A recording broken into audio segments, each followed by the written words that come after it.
Hey, thank you so much for joining us today. We're glad that you are here with us.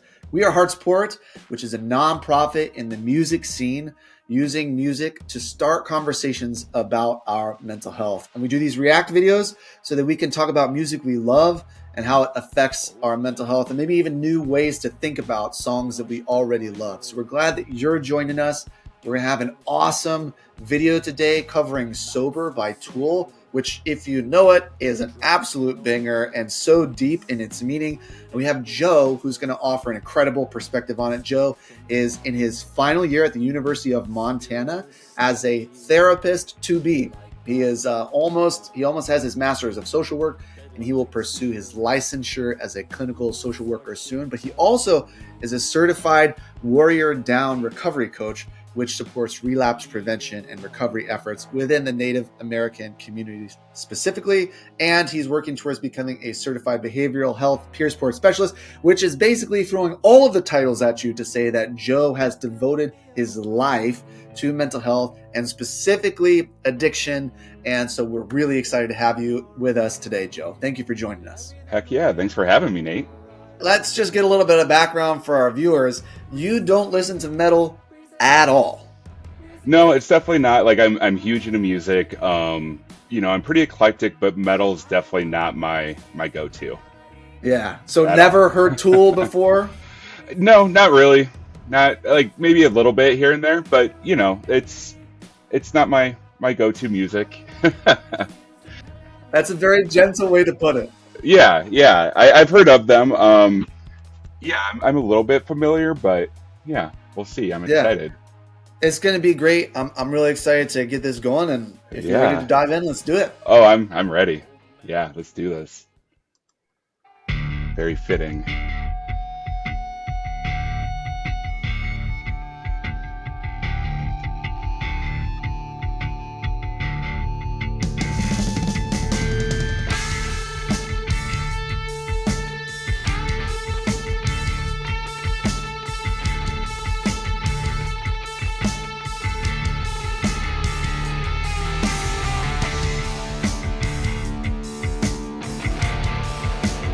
Yeah, it is.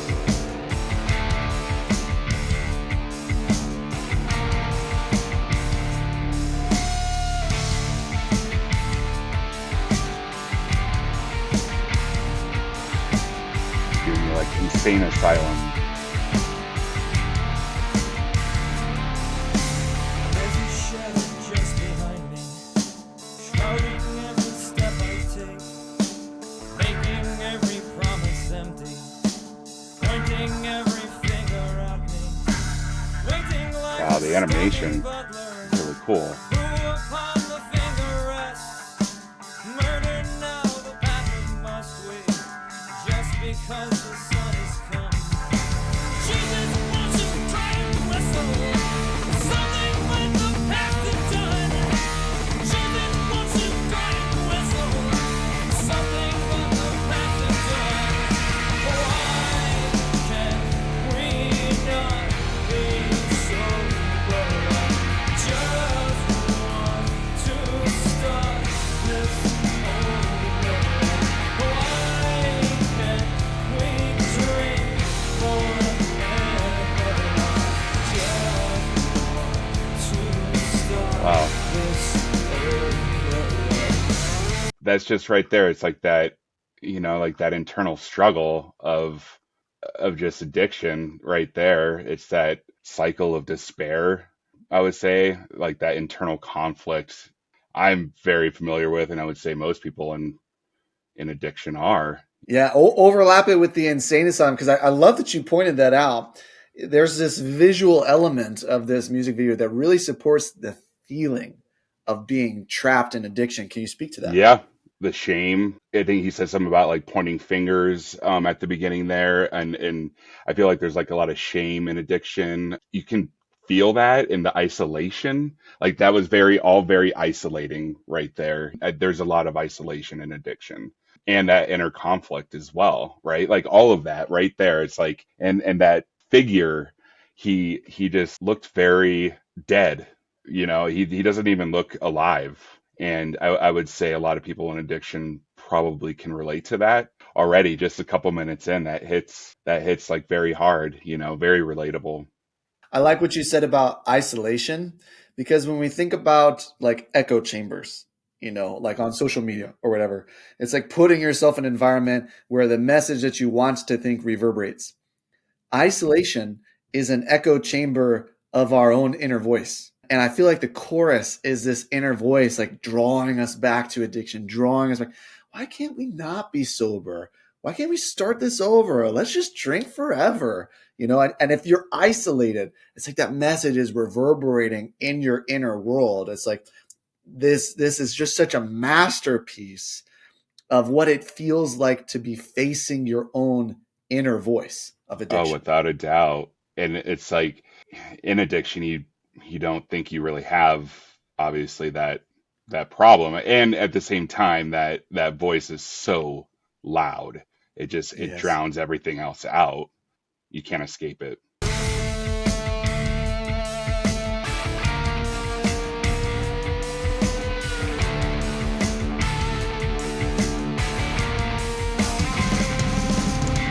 I'm just a worthless liar. I'm just an imbecile. I will only complicate you. All this like Trust self-hatred. in me and fall as well.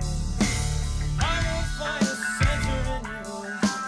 I will chew it up and leave. I will work to elevate you, just enough to bring it down. Mother Mary wants to whisper something but the past is done.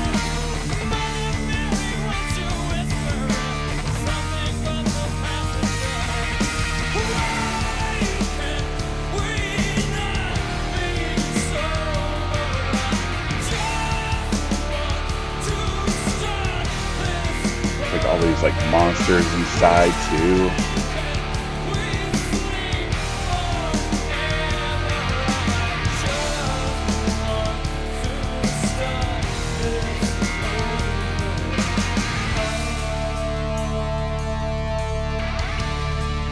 All right. Oh, Tell me about that self-hate. oh man, I feel like a lot of that, I would say, in addiction, just kind of obviously what maybe the relationships that you have maybe failed in your life, maybe the actions that you have done that bring along the guilt that comes along with addiction. And it's just, again, it's like that's the cycle that we cannot get out of in addiction. And I feel like that is the hardest thing about addiction. And we don't even realize it most of the time, like when we're in it. Probably one of the hardest things about addiction is actually facing it, breaking that cycle, obviously, and doing the self-reflection that's needed to stop the cycle. The hardest thing that you could possibly do. Can you tell me about someone you've worked with about addiction specifically and what the process is of discovering the voice of self-hate?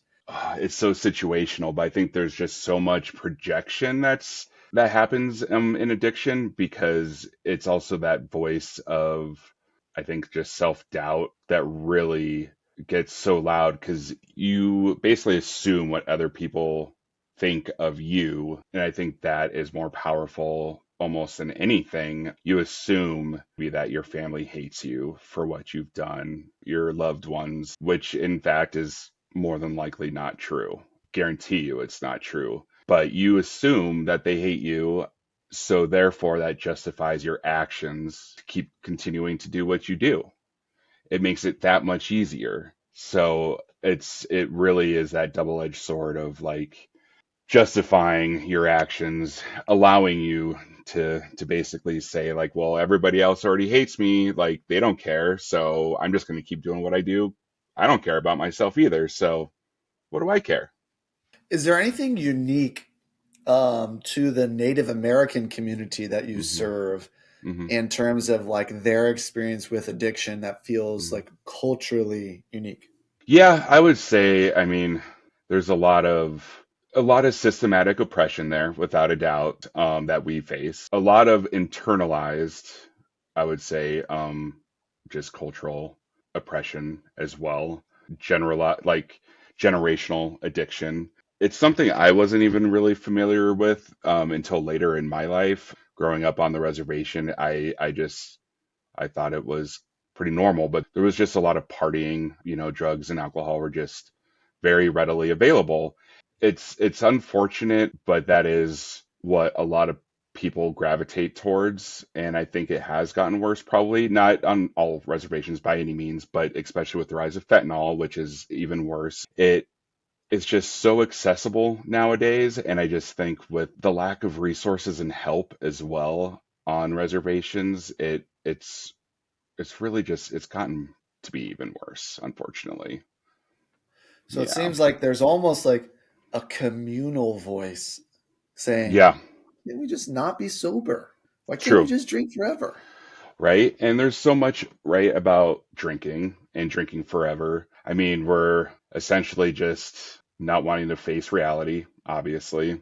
There's so much pain there. I mean, the Native American community has faced more pain than, I don't want to say any other community in America. That's not necessarily true. It's hard to say. I don't want to compare, but it's a They've community faced a that's lot. A significant portion without a of doubt. their story Yeah. is just plastered with pain. Yes, and still continues to be. Anybody who continues to use drugs and or alcohol, I mean, it's just a way, it's an end to a means, or tries to be an ends to a means, to get rid of the pain, just escape reality. I mean, that's also what this song is saying. It's like, why can't we drink forever? I mean, yeah, of course. Like, that's the hardest thing about getting sober, because you have to face reality. You have to face your own truths, which is difficult, but then you actually have to face the external realities too. I don't know if that's more difficult or not, but none of it is easy. And a lot of people don't necessarily want to do that work because it's a lot of work. It's a lot easier just to keep drinking. It's really interesting, Joe. It almost sounds like because there's so much communal pain, Hmm. it almost sounds like there's also a communal narrative that is self-defeating, right? Like this whole second verse of "I'm just a worthless liar, I'm just an Yeah. imbecile," rather than the specific, just Yeah. feeling the collective defeat. It's almost like there's even a communal voice that keeps people trapped in addiction. Oh, for sure. Yeah. And then that just gets like put down to the individual as well. It gets put down to like the family unit. Like it makes you feel worthless as a human being, truly. And like when you feel worthless as a human being and have no value to give, it's so easy to just obviously like slip away in a way. A lot of people fall into that, unfortunately, and they don't know their own value. I like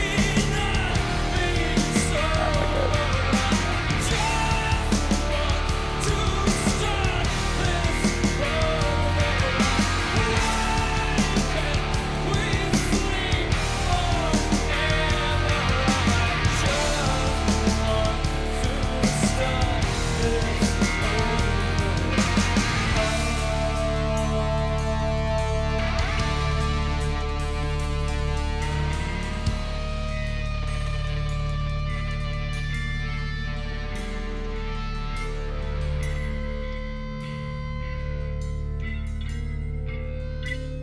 Mhm. I am just a worthless liar. I am just an imbecile. I will only complicate you. Trust in me and fall as well. I will find a center in you. I will chew it up and leave. Trust me. Feel that build Trust up. me. Trust me. Trust me. Trust me. Wow, bass pumping out. Just losing it.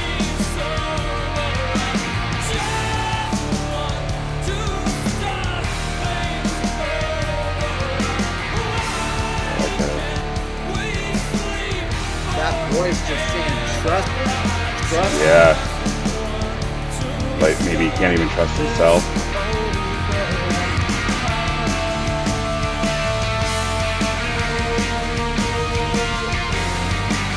Like a box the state asylum can't break out of. All these crazy ass monsters going crazy, they're going crazy. Yeah, there's some weird stuff there. I love the Isn't that our own brain though? There's some yeah. weird stuff in there, man. Oh, there's a lot of weird stuff in there. Some weird stuff. Wow, that was amazing. That was heavy. I mean, that was incredible. I love like there's just so much interpretation there that you could really do with that. Wow, that was really cool. I love it. I mean, to me, like there's just the majority of that song, I mean, called Sober, but really it's about the internal conflict of wanting to be sober. That song, like he isn't sober, but he wants to be sober. I think it was like the chorus basically was just like, how he's like a worthless liar because maybe he was saying like maybe he was telling somebody in his life that, oh no, I am sober. I haven't been drinking. I haven't been doing any of this, but behind closed doors, he's having that internal struggle, that conflict, and he's doing whatever he's struggling with. And then that's the shame and the guilt. And it's that shame and the guilt that really is, I think, one of the main driving factors to just keep doing what you're doing. And just feeds into that cycle of despair and addiction. That is the most difficult thing to break out of. That hit really hard. Wow. I was not expecting that Yeah, the chorus, man, just trust me, trust me. I feel like because this that's what he whole song is wants. Yeah. It's like what you want. That's what you want you're in when you're in it. You want people to trust you. That's what you want yourself, right? Like you want to trust yourself. I think that's it too. And he can't trust himself. It's not just like wanting other people to trust him. He can't trust himself. I think that's probably what he's really saying. And that's scarier than anything, right? When you can't trust yourself. so when you have this desire for sobriety, and if we imagine like the lyrics are kind of like the mental script on top of, or the voice of addiction on top of that like seed of desire for Hmm. sobriety, Hmm. how do you make this piece of you like break through that mental script and actually start to take root and flourish in your life? When did that seed of sobriety start to grow through the voice of addiction in your story? Yeah, I guess Because you've got a couple of years of sobriety. yeah, yeah, and I think it's just I never thought I had a problem with addiction. For me, I just knew I had other traumas I had to deal with, and so I started going to therapy. That was the catalyst for me to just like work on some other traumas that I had. You start peeling back those layers, it's like an onion, right? And it's like, wow, okay. So I worked through a lot of that stuff. I think maybe going to school and being in the Masters of Social Work program, it just really opened up my eyes to a lot. And I think a huge thing in life is just having a growth mindset, just pushing yourself in new capacities, whatever that looks like. I'm not one to tell you, you know what that looks like. We're all different. We all have different lives, but just continue to better yourself as a person, whatever that looks like. I don't know. I literally, I knew I've had that internal struggle myself for a long time. And I literally just, I knew it was time. I had a lot of, I think, things just building up for years. And I knew I needed to make a change. And it stuck, but I was finally ready to do the work. And you have to reach out. You have to be vulnerable. And I think being vulnerable is a very difficult thing too for people. Be willing to open yourself up to other people, accept help. I think that's very difficult for men to do. It's actually been one of the most incredible ways for me to connect with other men on a totally different level than I've ever expected. It's been the most amazing journey that I've ever been on. And it's hard to say, like, and as I continue to learn in working in addiction recovery, like, there's so many different methods, being out, like, utilized out there, which is great. It's not just one of those things. There's like a one size fits all approach. I'm still learning on how, yeah, on what works, like the catalyst to really like give to people to maybe like motivational interviewing is a great way to like kind of yeah show people how to maybe make that change themselves because they have to be willing to make the change themselves. You can't make other people change.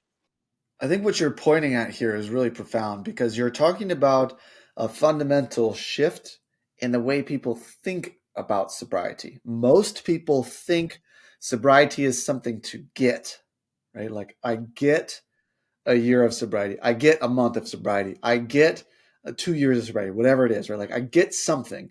But you're saying it's becoming sober, right? Which is to say, the process of learning how to be vulnerable, learning how to ask for help, how to be someone who advocates for yourself, how to be someone who chooses to show up at therapy and chooses to do the work. It's a becoming rather than a getting that you're really pointing at here.